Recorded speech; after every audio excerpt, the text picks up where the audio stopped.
Alright, we're next to a little creek not far from my house. It's early April, first week of April, and we've come here to collect dogtooth violets, also known as trout lilies. The Latin is erythronium americanum, I believe. There's a couple of different species. It's one of the spring ephemerals. It's one of about a half a dozen plants that come up early in the spring, even in March, and then when the trees leaf out, these will disappear. That's why they're called spring ephemerals. They're only out of the ground for about a month. A lot of them have a very delicious little tuber. This one here, all parts of it are edible.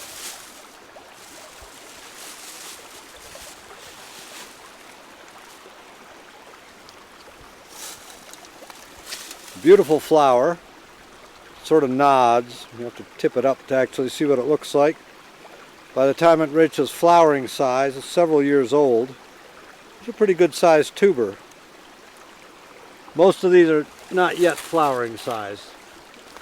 As they grow older, they get deeper and deeper in the ground, and it gets pretty challenging to dig them up and actually get the tuber, particularly because there's usually tree roots and rocks and gravel and so on. This one is often found in a sort of acid environment.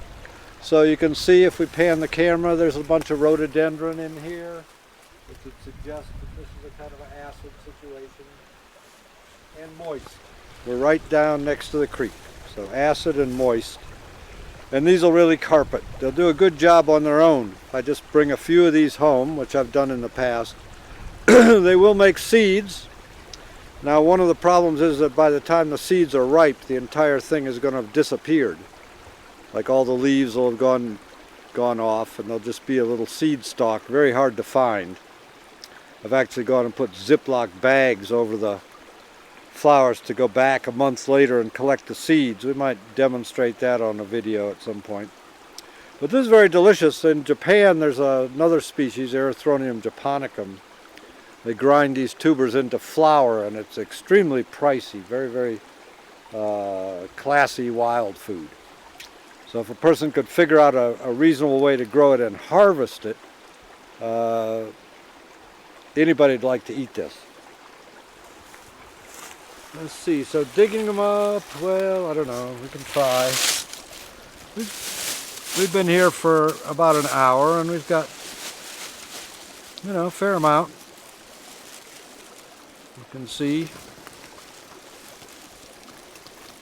a lot of these are just tiny, so you can see we have all different ages here.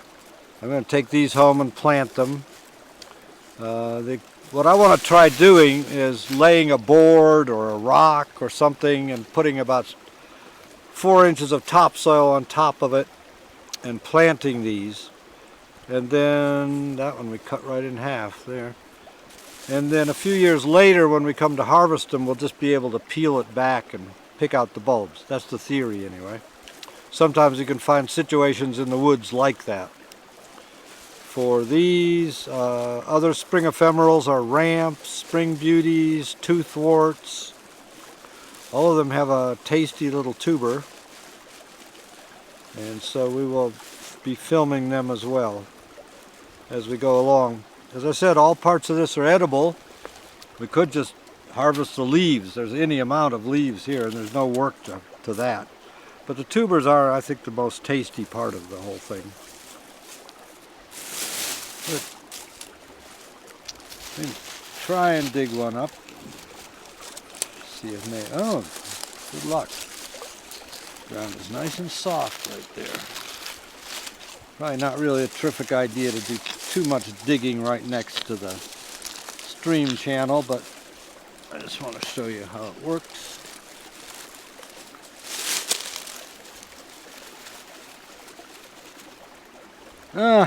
No, I missed it. So it's down there. I didn't really hurt it any. It'll come back next year. You have to get really deep to get the flowering. Oh, wait a minute. There it is. Good luck. While we're at it, I might mention these little centipedes here.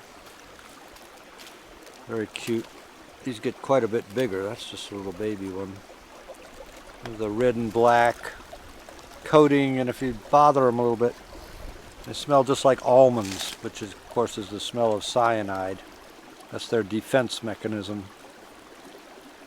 They're harmless, as far as I know.